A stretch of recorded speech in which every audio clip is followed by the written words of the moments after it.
প্রিয় দর্শক, এইচএসসি পরীক্ষাকে কেন্দ্র করে যে গত ২ দিন যে আন্দোলন আমরা দেখলাম রাজপথে, সেই আন্দোলনকে ভিন্ন খাতে নেওয়ার জন্য অনেক চেষ্টা চলেছে এবং কারা করেছে সেটাও আমরা দেখেছি। অথচ গণ অভ্যুত্থানের শক্তি, যেই শক্তিকে আমরা এনসিপি বলে জানি, সেই এনসিপি এখানে একটা ভালো ভূমিকা রাখতে পারত। কিন্তু তারা রাখেনি এইজন্য অনেকেই ভাবছে যে এটার পেছনে তাদেরও হাত ছিল। এই আন্দোলনের পেছনে এই আন্দোলনটাকে ভিন্ন খাতে প্রভাবিত করারও একটা ইচ্ছে ছিল। সেখানে শিবিরও বাদ যাচ্ছে না। এটা কিন্তু মানুষ বলছে, আমি বলছি না। একটা ভিডিও দেখে আসি, তারপরে আবারও কথা বলব। 2026-এর শিক্ষার্থীরা আপনাদেরকে দেখিয়ে দিচ্ছে এই স্ট্যান্ডার্ড আর বাংলাদেশের চলবে না। হাঁটু সমান পানিতে, বুক সমান পানিতে 2026 সালের এইচএসসি পরীক্ষার্থীদের আপনি ডুবিয়ে ডুবিয়ে আপনি পরীক্ষা দিতে বাধ্য করেছেন এবং একটা পরীক্ষার প্রশ্ন আপনি প্রণয়ন করেছেন। আপনি পরীক্ষার প্রশ্নের মধ্যে 2টা সৃজনশীল আপনি ভুল দিয়ে রেখেছেন। একটা পরীক্ষার্থীর তখন মানসিক অবস্থা কি ধরনের হয় একবার চিন্তা করেন। সে যখন দেখে প্রশ্নপত্রে ভুল, সে যখন নিজে চেষ্টা করে পরীক্ষার উত্তর মিলানো, পরীক্ষা দিয়ে সে হয়তো বুঝতে পারে প্রশ্নপত্রে ভুল, সে যখন উত্তর মিলাতে পারে না, তখন পরীক্ষার মধ্যে কি ধরনের মানসিক অবস্থা তৈরি হয় একবার চিন্তা করেন। আপনারা একবার দুঃখ প্রকাশের প্রয়োজন বোধ করলেন না, বরং এই শিক্ষার্থীদেরকে আপনারা বলছেন মাদকাসক্ত।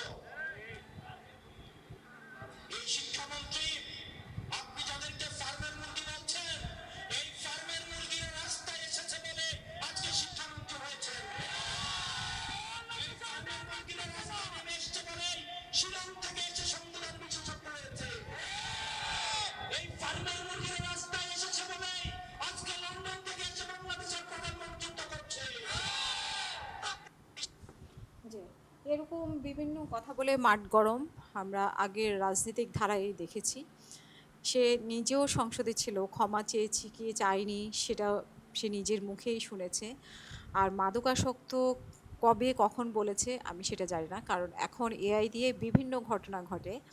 তো মাদকাসক্ত যদি বলে থাকে অবশ্যই জঘন্য একটা কাজ করেছে, কিন্তু আমরা সেটা কোনো এমপি মন্ত্রীর কথাই আমরা শুনিনি।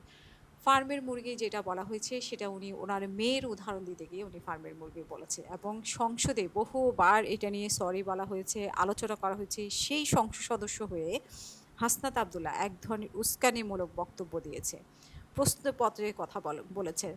মানে সম্পূর্ণভাবে সেই ছাত্রদের সাথে তারা রাস্তায় না নেমেও ঠিক ছাত্রদেরকে কিভাবে উস্কানি দেওয়া যায় সেই বক্তব্যটা তারা রেখেছে। অথচ তারা বলছে তারা নতুন ধারা রাজনীতি করছে। এটা হচ্ছে যে সরকারকে পরিকল্পিতভাবে বিপাকে।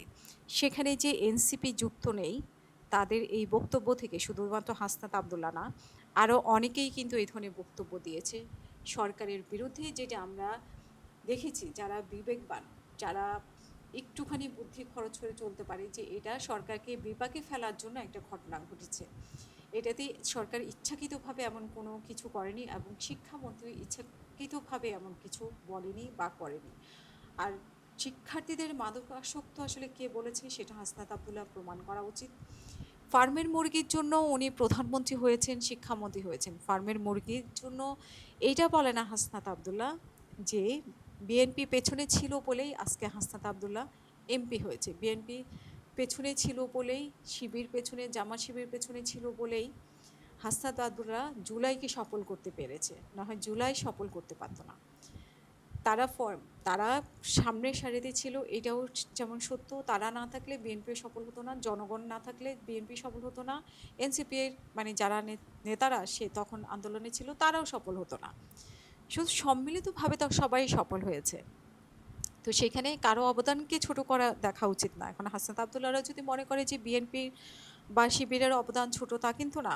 সবার অবদানে নিজেদের কৃতিত্ব নিজেদের নেওয়া তো ঠিক না ভাই। আপনারাও তো উপদেষ্টা হয়েছেন, আপনারা তো বলেছিলেন মেধা না কোটা, কিন্তু আপনারা তো ঠিকই কোটার মানে মেধা না কোটা, মেধা মেধা বলেছেন, কিন্তু আপনারা তো কোটায় বসে গেছেন সবাই।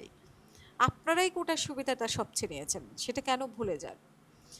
তো পরিস্থিতিটাকে সুন্দরভাবে এনসিপি তরুণদের দল সুন্দরভাবে এই পরিস্থিতিকে ট্যাকেল দিতে পারত, কিন্তু তারা ট্যাকেল না দিয়ে বরং ছাত্রদেরকে আন্দোলনকে উস্কিয়ে দিয়েছে বিভিন্ন বক্তব্য দিয়ে, এবং এই আন্দোলনকে ভিন্ন খাতে নেওয়ার চেষ্টা করেছে এনসিপি। আবার জামাত তাদের সাথে ছিল কেন আমি জানি না, কিন্তু মানুষ বলে যে শিবিরও সেখানে সাথে ছিল। তো আমরা আসলে 5ই আগস্টের পরে আমরা সুন্দর একটা রাজনৈতিক পরিবেশ দেখতে চেয়েছিলাম, কিন্তু এই যে সরকার বিপাকে পড়েছে, মানে সরকারকে চিপায় ফালানোর জন্য যা কিছু করা দরকার সব কিছু করতে হবে। দেশের শান্তি নষ্ট করতে হবে, রাস্তাঘাটে শান্তি নষ্ট করতে হবে, এই বাচ্চা বাচ্চা ছেলেদেরকে রাস্তায় রাখতে হবে, এদেরকে দিয়ে পলিটিক্স করাতে হবে।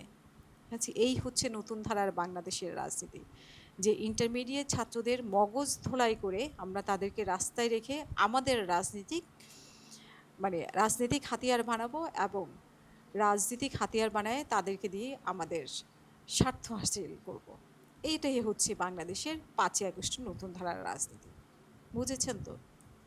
সবাই কিন্তু বুঝতে পেরেছে যে সরকার আসলে একটা পরিকল্পিতভাবে একটা মাইনকার চিপায়, যেটা বলে আর কি, মাইনকার চিপায় পড়েছে, এবং আরও চিপায় ফালানোর জন্য যা যা দরকার ছিল, এই যে নতুন ধারা রাজনীতির স্বপ্ন যারা দেখিয়েছেন তারা কিন্তু ফেলেছেন।